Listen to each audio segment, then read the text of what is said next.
A tecnologia é bem interessante, né? Vira e mexe aparece alguma coisa que vai ser a bala de prata, né? O pessoal se empolga e, não, isso aqui é fantástico, porque não sei o que, e tal, tal, tal. Aí você vai ver e às vezes realmente é fantástico, mas não é para nossa realidade, seja lá para qual que seja o motivo, curva de aprendizagem, custo, manutenção, enfim, tem N variáveis aí. E aí você testa e você fala, não é tão legal assim, não, deixa isso aí de lado, entendeu? Isso acontece muito. Errar diariamente a gente erra, né? Faz parte do processo de aprendizagem, vamos dizer assim.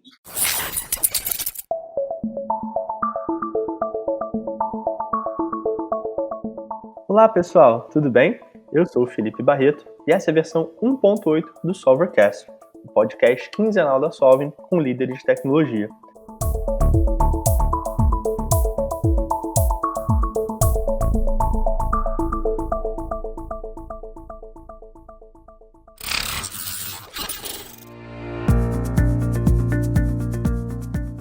O nosso convidado de hoje é o Sodré, da Venda Lá. E aí, Sodré, tudo bem? Fala, Felipe, tudo bom? É um prazer, uma satisfação estar aqui com vocês hoje para falar a respeito de um tema que é muito presente e pertinente para as startups de hoje em dia. Legal, Sodré, obrigado por ter aceitado o convite. Para a gente começar, você pode contar um pouquinho sobre a Venda Lá, o que é a empresa, o que vocês fazem, quais as dores que vocês resolvem? Bom, primeiro vou falar aqui o meu papel na Venda Lá, né? A Venda Lá, atualmente eu sou o atual CEO da Venda Lá, sou um dos fundadores da Venda Lá também. A Venda Lá é uma empresa que já existe há 16 anos e há pelo menos há 14 anos a gente vem trabalhando com soluções para o e-commerce, né? Então a gente desenvolveu soluções ou trabalhou com soluções para o e-commerce. Há mais ou menos 7 anos a gente começou a trabalhar propriamente, migramos de simplesmente prestação de serviço para se transformar numa empresa de tecnologia propriamente, né? Então foi quando a gente começou a desenvolver uma plataforma de e-commerce e logo na sequência a gente começou a desenvolver o que a gente chama de hub para marketplaces. O que o hub de marketplaces faz? Ele conecta diversos marketplaces em um único lugar para que o vendedor consiga gerenciar tudo nesse mesmo lugar. Então ele publica um produto, ele gerencia o estoque, ele recebe os pedidos de vários marketplaces em um único lugar. Então, o que a gente resolve para o cliente final lá, né, o vendedor, é justamente o fato de conseguir diminuir custo operacional, diminuir a quantidade de erros que acontecem quando você precisa tratar em múltiplos marketplaces e ajudando na ponta ali o mais importante, que é ele vender mais. Quando ele melhora todos esses outros indicativos, ele acaba vendendo mais dentro dos marketplaces. Essa é a nossa ideia. Você falou que há 7 anos vocês mudaram para ser uma empresa aí de solução, né, de tecnologia, de entregar um produto. Há quanto tempo a Venda Lá existe? Ela foi fundada, para ter ideia dessa história, e quais que eram os serviços prestados antes de ser uma empresa de tecnologia? A Venda Lá ela vai fazer 16 anos agora, em fevereiro de 21.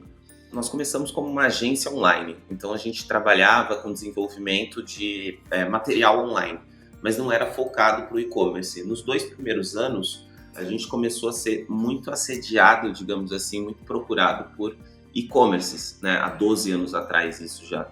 E aí, há 14 anos atrás. E aí a gente começou a desenvolver o mesmo conteúdo que a gente desenvolvia, só que para clientes que eram e-commerce, né? E aí começou a nossa jornada através do e-commerce brasileiro, aí, vamos dizer assim. Em um determinado momento, a gente tinha muita dificuldade, as coisas foram crescendo cada vez mais, a gente foi atendendo cada vez mais clientes de e-commerce e a gente tinha muita dificuldade para fazer determinadas ações ou determinadas campanhas com as plataformas que existiam na época. É bom falar que isso evoluiu muito, né, de alguns anos para cá. E aí o que acontece é que a gente resolveu desenvolver a nossa própria plataforma de e-commerce. Na verdade, há 8 anos atrás foi quando a gente começou a desenvolver o Hub, mas a plataforma de e-commerce nós já tínhamos começado a desenvolver uns 2 anos antes. Então, há 10 anos, digamos assim, a gente saiu de uma empresa de prestação de serviço para se transformar numa empresa de tecnologia, entende? Mas vocês então têm um e-commerce também? As pessoas podem vender na plataforma de Venda Lá, ou isso foi uma tentativa e depois migrou para ser um hub? Na verdade, nós pivotamos algumas vezes, digamos assim, né? Durante a existência, esses 16 anos de estrada. Nós tínhamos uma plataforma de e-commerce, hoje a gente não utiliza, não comercializa mais essa plataforma de e-commerce. Através dessa plataforma de e-commerce foi que nós fizemos a integração com o primeiro marketplace, que foi o Mercado Livre, né? Isso foi em fevereiro de 2012. Então, lá em fevereiro de 2012, surgiu a oportunidade de nós integrarmos com uma API que ainda era beta do Mercado Livre, não era uma API aberta, com a plataforma de e-commerce.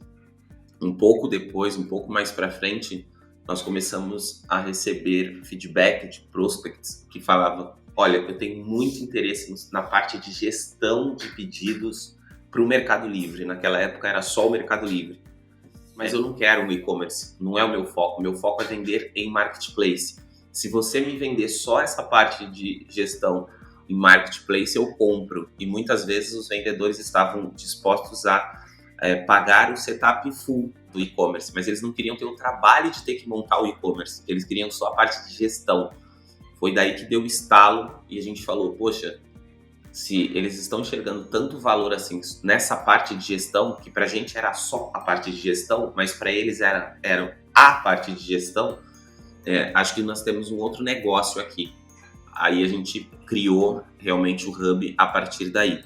André, só para confirmar meu entendimento, então, a motivação, as ideias de vocês foram muito orientadas, então, às demandas dos clientes. Não foram vocês apenas sozinhos internamente que chegaram e pensaram: eu acho que isso vai funcionar. Foi realmente ouvindo o cliente e desenvolvendo o que ele queria, correto? Exatamente, totalmente. E sobre essa primeira versão que você falou em 2012, a gente pode dizer que então esse aí foi o MVP de vocês, que era a plataforma de e-commerce, essa integração. Onde que você definiria aí que foi o MVP da Vendala aí como uma empresa de tecnologia? Na verdade, foi antes disso, né? A gente já tinha uma plataforma de e-commerce consolidada, Uhum. Já estava tracionada, já vendia, Legal. já tinha clientes e, na verdade, em 2012 foi o MVP do Hub, de transformar a plataforma de e-commerce em um Hub. E você pode dar um pouco da visão geral aí do ponto de vista de tecnologias que foram utilizadas na época, qual foi o caminho que vocês seguiram lá em 2012, e é sempre importante lembrar que 2012 era um outro mundo de tecnologia, né? Das tecnologias Sim. que hoje o pessoal usa com naturalidade, a maioria nem existia em 2012, então é sempre bom a gente lembrar disso. Mas então você pode dar um pouco da visão geral da stack de tecnologia, né? Como que foi a construção disso na época, principalmente, né, de uma empresa que não nasceu como uma empresa de tecnologia, né, que se transformou ao longo do tempo. Exato. Como que era esse mundo de tecnologia de vocês lá atrás? A gente continua ainda com a mesma base, a nossa base tecnológica, digamos assim, é PHP, né? Então a gente desenvolveu o sistema em PHP, o nosso sistema atual é PHP, que a gente utiliza, a nossa linguagem, digamos assim, principal ainda continua sendo PHP. Mas o que mudou muito de lá... outro detalhe é que já lá naquela época a gente usava já a AWS, a gente não usava uma outra solução. Foi onde começou, inclusive, nossa história com os serviços da Amazon aí. Foi durante a construção da plataforma de e-commerce, né? E a gente percebeu o desempenho, como que funcionava e tudo mais. Mas eu acho que o interessante destacar é que hoje, apesar do PHP ser o principal, porque a gente tem um código que é oriundo de PHP, né? Mas hoje a gente tem uma flexibilidade muito maior para trabalhar com outras linguagens, a dinâmica do desenvolvimento é completamente diferente, né? Isso, André, lá no início, então, você comentou que vocês já começaram, né, cloud, especificamente com a AWS, né, em 2012, principalmente no Brasil, eram poucas empresas ainda começando a usar soluções de cloud. Pode explicar um pouco mais de como que vocês tomaram a decisão de onde veio essa ideia? Os clientes comentaram de cloud ou alguém da equipe falou que poderia ser interessante de avaliar? Qual foi essa motivação de lá em 2012 já começar utilizando soluções de computação em nuvem? Uma dos serviços que a gente trabalhava antes de começar propriamente a se transformar numa empresa de tecnologia eram consultorias para e-commerces, né? A gente fazia muito esse trabalho. E uma oportunidade, uma consultoria que a gente prestou para um cliente de Santa Catarina, Um dos desafios que a gente tinha, ele era um cliente que tinha um volume absurdo de visitas e tudo mais, era desenvolver um e-commerce próprio com ele, para ele, né? Mas com a base do Magento, né? E um dos serviços que nós executamos lá, devido ao grande volume que ele tinha de tráfego no site, e aí a gente está falando de milhões e milhões de acessos diários, assim, simultâneos em alguns casos. Naquela época tinham campanhas no Orkut, e aí quando a gente colocava uma campanha no Orkut, eram milhões de pessoas acessando o site de uma vez. A gente não encontrou nenhum parceiro no Brasil que conseguisse suportar essa demanda. E foi aí que a gente começou a conversar, através dessa consultoria, com a AWS fora do país, nos Estados Unidos, né? Era uma empresa bastante grande, e aí a gente conseguiu esse contato e implementou a AWS diretamente, conversando com a Amazon lá fora. Então a gente ficou com essa referência de Amazon, e aí quando a gente foi desenvolver a plataforma de e-commerce, a gente já tinha esse conhecimento, né, de mínimo, digamos assim, de AWS. Foi aí que nós tomamos a decisão de já começar a desenvolver utilizando a AWS. E a gente foi muito feliz na decisão, diga-se de passagem.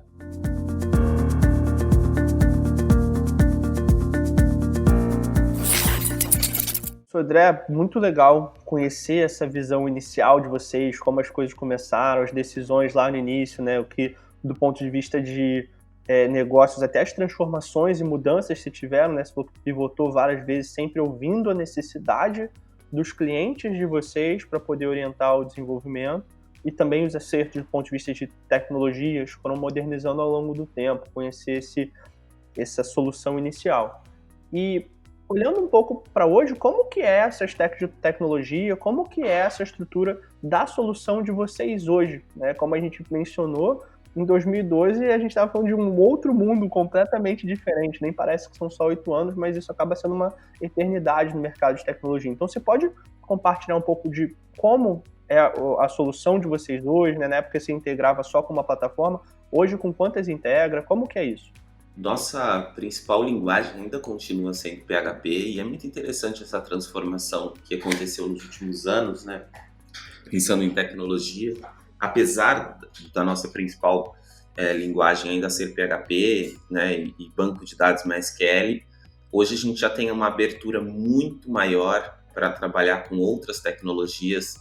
A gente trabalha com o conceito de microserviçar determinadas partes do nosso sistema. Então, hoje a gente pensa muito mais qual é a linguagem e o banco que desempenham melhor para aquela determinada atividade. Então, isso faz com que a gente consiga ser muito flexível quanto a essa questão de banco e código. Lógico, isso necessita de um refino maior, existem vários cuidados que precisam ser tomados, mas isso tem um impacto significativo depois no final, né, no que a gente vai desenvolver.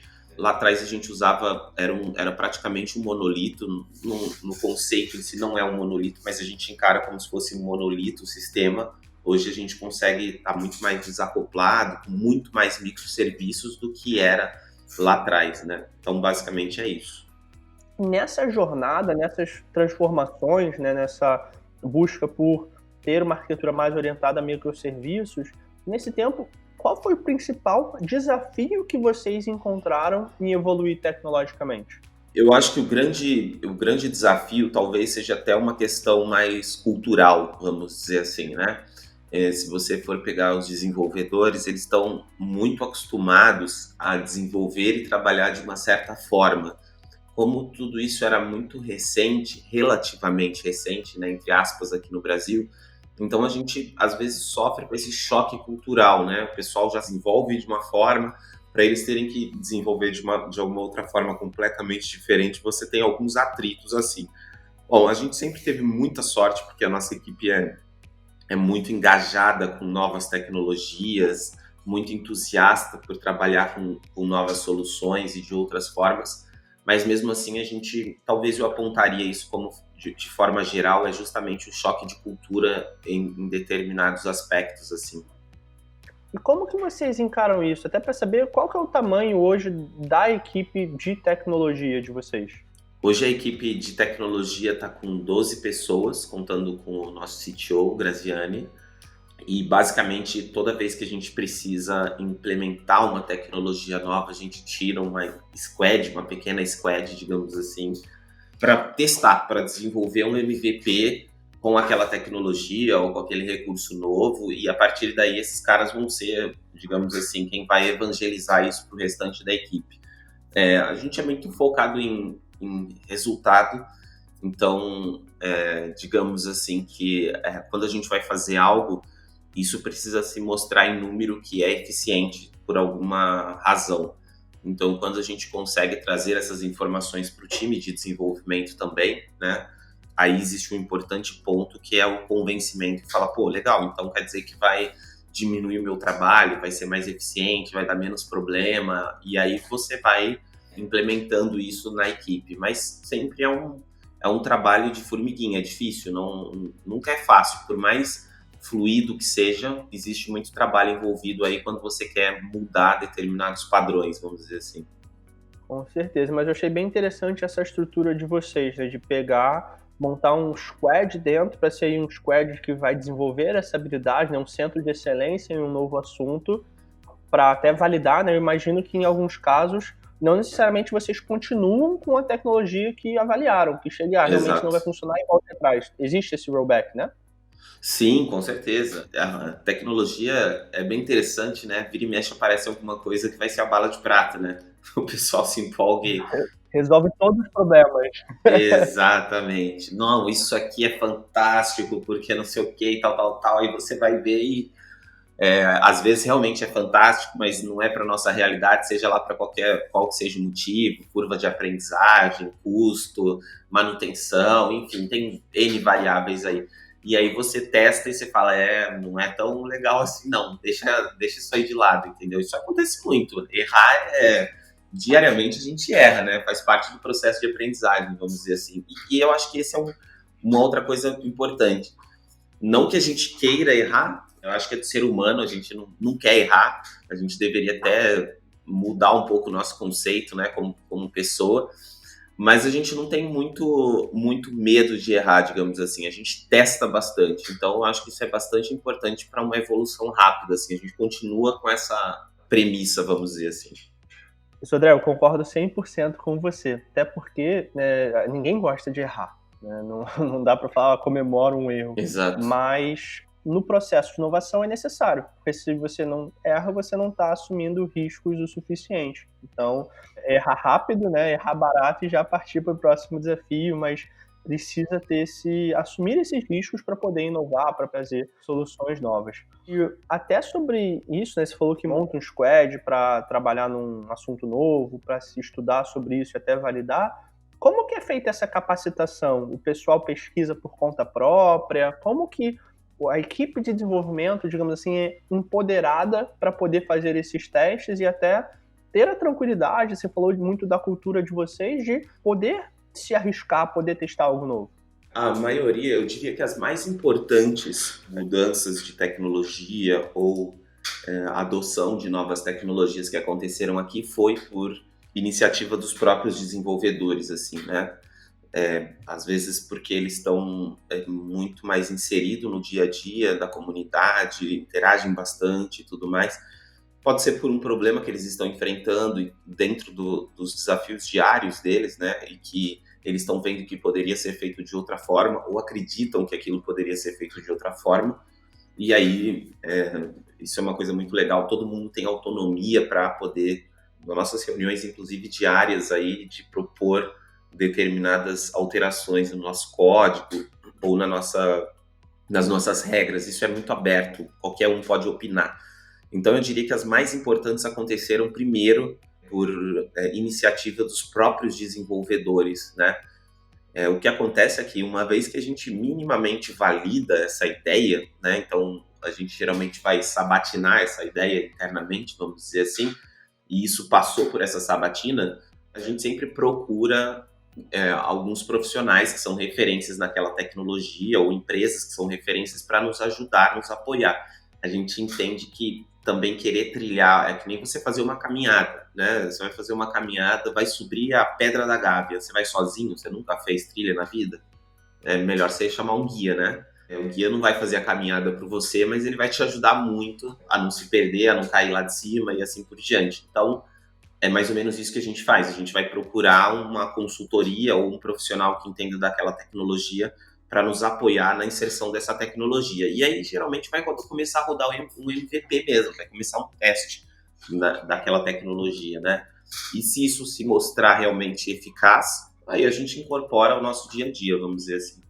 Sodré, para confirmar meu entendimento, então, acho que o grande conceito é que vocês buscam parceiros, então, para acelerar uma adesão, né? Que vocês absorvem o conhecimento interno, afinal, acho que startup isso é um ponto principal, né? Precisa ter esse conhecimento dentro, mas o parceiro entra como um facilitador para dar velocidade, principalmente ajudar nos primeiros passos, né? Pegar ali pela mão, ajudar a começar a andar para vocês continuarem. É essa forma que vocês utilizam parceiros na jornada de vocês? É exatamente isso. O seu entendimento está completamente correto, né?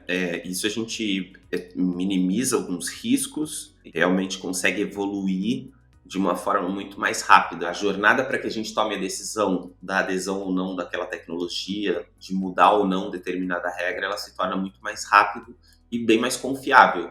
A gente erra no mesmo jeito ao longo desse trajeto aí, né? De desenvolvimento, mesmo com consultoria e tudo mais, a gente ainda erra, né? Mas os erros são bem menores, os ajustes são mais rápidos, então isso dá um conforto maior, né? Como a gente falou, né, ninguém quer errar no processo de inovação, mas é algo que acontece. A partir do momento que você tem alguém que já encarou desafios semelhantes e pode ajudar, minimiza um pouco esse risco do erro. E até para a gente fechar essa segunda parte do episódio, qual que você entende aí que foi o principal erro que vocês tiveram ao longo desse tempo e o maior aprendizado em cima disso, né? De, poxa, a gente tentou ir para um caminho, não funcionou e tiramos uma lição muito importante desse aprendizado. Bom, eu acho que o maior erro, e foi talvez o maior aprendizado também que a gente tirou dele, foi o seguinte: a gente não tinha um processo para inovar. Então, um belo dia alguém chegava e falava: putz, nós vamos mexer com tal sistema porque isso é 10 vezes mais rápido e não sei o que mais e tal, tal, tal. Aí, putz, todo mundo se empolgava, vamos, plá, começava a fazer. Então, aí chegava num determinado momento para testar e rodar, e aí você sempre tinha algumas coisas, e aí todo mundo falava, putz, tem que fazer tal coisa, tem que fazer isso, tem que alterar aquilo. Aí aquela empolgação inicial se tornava um martírio, né? E aí, então eu acho que alguns erros graves que a gente cometeu aqui dentro no ponto de vista de desenvolvimento e tecnologia foi justamente não ter um processo para que pudesse implementar alterações ou inovações dentro da empresa. Isso nos custou muito, porque você está falando às vezes de investir a equipe 3 meses, 6 meses em um projeto, e aí aquilo ali nem vingar, não ser viável, né, para você. Então eu acho que a partir do momento que a gente tomou esses baques, errou dessa forma feio, e não foi só uma vez, não foram duas, foram várias vezes aconteceram isso. Aí a gente criou um processo de como realmente inovar dentro da empresa, um processo de como tem que ser feito, quais são os rituais que precisam passar para a gente garantir de que aquilo ali não vai ter um impacto muito grande e de que existe viabilidade, vamos dizer assim, para essas melhorias.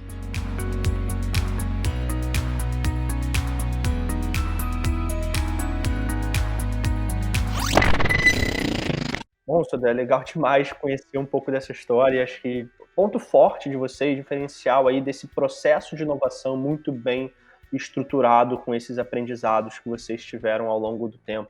É muito interessante ver esse aprendizado e como isso é colocado na prática.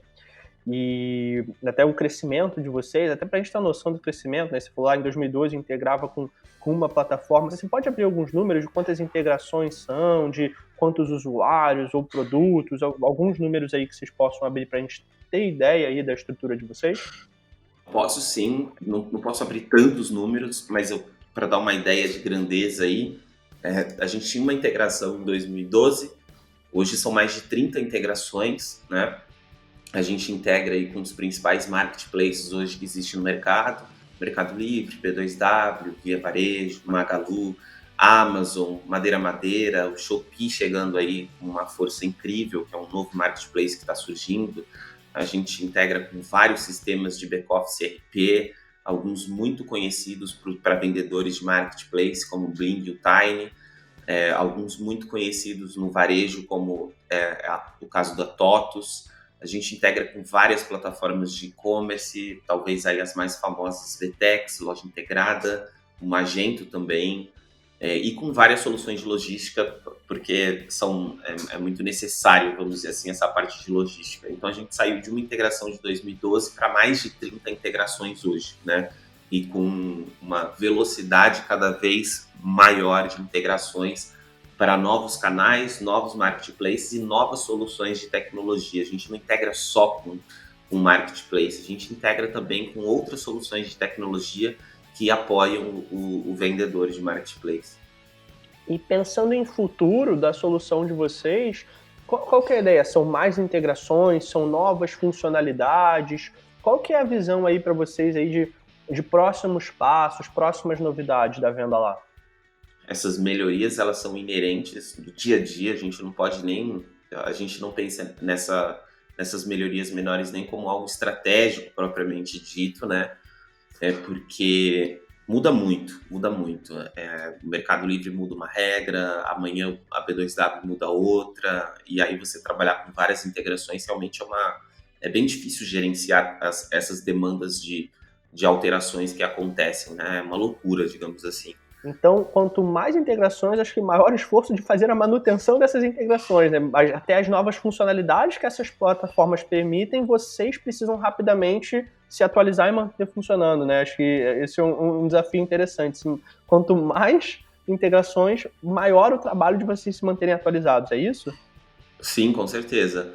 A gente brinca que o trabalho começa depois que terminou a integração, né? É aí que você realmente vai começar a ver como aquela API se comporta em produção, né? Um dos maiores desafios que a gente tem hoje é justamente a qualidade das APIs que a gente tem integrado, né? Às vezes essa API está fora do ar, às vezes está mal documentado, às vezes não se comporta da forma com que precisa se comportar, dá erro, enfim, é muito difícil, né? Então, mas falando um pouco sobre o futuro, sim, a gente está mirando integrações que, na nossa concepção, é estratégica para o momento que está passando, que a gente está passando, né? E os planos é ampliar cada vez mais o volume de integrações. O que acontece é que, Felipe, a gente, mais importante do que integrar com novos canais, a gente tem um diferencial que é muito importante, que é a automação dos processos, né? Quando você pensa num hub, você pensa em um sistema que você vai unificar determinados processos. Então, eu vou imprimir etiqueta tudo em um único local. Eu não preciso mais ir lá no site do parceiro A e depois no parceiro B para imprimir etiquetas diferentes. Não, eu vou unificar o hub. Esse é o conceito inicial que surgiu lá atrás, né? Eu vou gerar nota fiscal para B2W e para o Mercado Livre no mesmo local. Nós estamos um pouco além disso, né? O nosso principal diferencial é automatizar esse processo, né? Por que alguém precisa ir lá e clicar num botão para gerar a etiqueta? Quais são os processos, quais são as validações necessárias para que alguém possa tomar a decisão, ir lá e clicar no botão gerar a etiqueta? Então, a automação ela é algo muito presente aqui. Então, para você ter uma ideia, o nosso cliente ele já consegue nem entrar no nosso painel de controle, ele só entra no painel de controle se realmente ele tiver algum problema na parte de gestão de pedidos, e essa etiqueta, essa nota é gerada automaticamente, atualiza a marketplace, atualiza o vendedor e assim por diante. E a gente pretende ampliar todas essas integrações que já são muito consolidadas na parte de pedidos para a parte de produtos. Já existe uma infinidade de automações na parte de produtos, mas a gente quer melhorar ainda mais essa parte. Então, é um próximo passo importante também que a gente tem como objetivo. E aí, até sobre os seus clientes, vocês focam em algum público-alvo específico? São pequenos vendedores que têm alguns produtos, são maiores? Quem que é o público-alvo de vocês e quem que você entende que a plataforma da Venda Lá é a solução ideal para apoiar na venda aí nessas diferentes plataformas? Hoje o nosso cliente a gente pode considerar que é a cauda longa, são os pequenos clientes, né? Se nós formos analisar no ponto de vista do varejo, tanto online quanto offline, esses caras são pequenos, né? Não são caras grandes, não são indústrias bilionárias, digamos assim. A gente tem clientes que faturam aqui desde 50 mil reais por mês até clientes que faturam 6 milhões por mês. Mas mesmo dentro dessa faixa, a gente, lógico que fatia isso em determinadas faixas para determinadas ações, mas são pequenos ainda. Do ponto de vista para o varejo como um todo, esses caras são pequenos. Então a gente atua ainda para a cauda longa, esse é o nosso objetivo, né? E esse vendedor, ele precisa minimamente já estar no marketplace, né? A gente não atua hoje muito na área de, eu quero começar a vender no marketplace. Não, a gente já atende quem está minimamente tracionado no marketplace, quem tem o desafio de entrar em mais de um marketplace, mas aonde a gente é muito bom é aquele cara que já está tracionado, tem múltiplos canais de vendas e está com problema de gestão. O cara deixou de crescer porque a gestão dele está uma bagunça, ele teve um problema grave, foi banido de um marketplace porque ele teve problema com estoque. Aí é quem está o maior valor que a Venda Lá pode entregar para o cliente. É realmente automatizar o processo de gestão dele e fazer ele crescer muito mais. Bom, Sodré, sensacional ter toda essa visão de vocês. E aí, para a gente fechar, uma última pergunta, que eu acho que essa vai ser difícil até, porque se a gente fosse olhar há 10 anos atrás, né, o business de vocês era completamente outro. Era outro foco, era uma outra solução. Mas vou perguntar mesmo assim, né, como que você vê a Venda Lá daqui a 10 anos, né? 10 anos para frente, qual que é aí um sonho de longo prazo, de como que vocês enxergam a solução de vocês aí para um futuro de maior prazo? Na verdade, não é tão difícil assim responder essa pergunta, né? A gente tem alguns objetivos muito bem definidos aí. Ao longo de 10 anos, eu enxergo a Venda Lá como uma referência no segmento de vendas online, né? Assim como, por exemplo, a VTEX se tornou para a plataforma de e-commerce, a gente pretende ser para vendas através de marketplace. E que a gente consiga impactar os vendedores, os milhares de vendedores, de uma forma muito positiva, conseguindo gerar cada vez mais emprego, mais renda para o nosso próprio país. Então, acho que daqui a 10 anos a gente se enxerga como uma referência nesse segmento para todos aí. Bom, Sodré, obrigado demais por compartilhar, né, um pouco da história da Venda Lá, dos desafios de tecnologia, sobre a cultura de inovação, né? Mais do que a cultura, mas os processos de inovação que fazem parte dessa cultura de vocês. É muito bom quando a gente vê existir toda essa estrutura, né? Inovação de forma planejada, de forma estruturada, não algo feito ao acaso, sem processo. Então, obrigado por ter participado aqui com a gente hoje e compartilhado um pouco dessa estrutura de vocês. Eu que agradeço o convite, a oportunidade de estar conversando. É sempre um prazer falar daquilo que se ama e a gente tem aqui um monte de gente que ama o que faz. Então, sempre que a gente recebe um convite para falar a respeito do nosso dia a dia, a gente fica muito feliz pelo interesse. Obrigado a todo mundo aí que está escutando. Aos ouvintes, obrigado por acompanharem mais um episódio do Solvercast. Os contatos da Venda Lá estão no link da descrição, então, principalmente você é um vendedor e está com esses desafios de gestão, de múltiplos canais e múltiplas plataformas e tudo mais, não deixe de conferir. E faremos uma live no Instagram da Solving com o Sodré, para quem tiver mais dúvida, quiser conhecer mais sobre as tecnologias, sobre a cultura de inovação e esses processos. Se você está ouvindo esse episódio um tempo depois dele ter sido gravado, a live fica gravada no Instagram, então é só conferir. Mais uma vez, obrigado por ouvir o episódio e até o próximo Solvercast.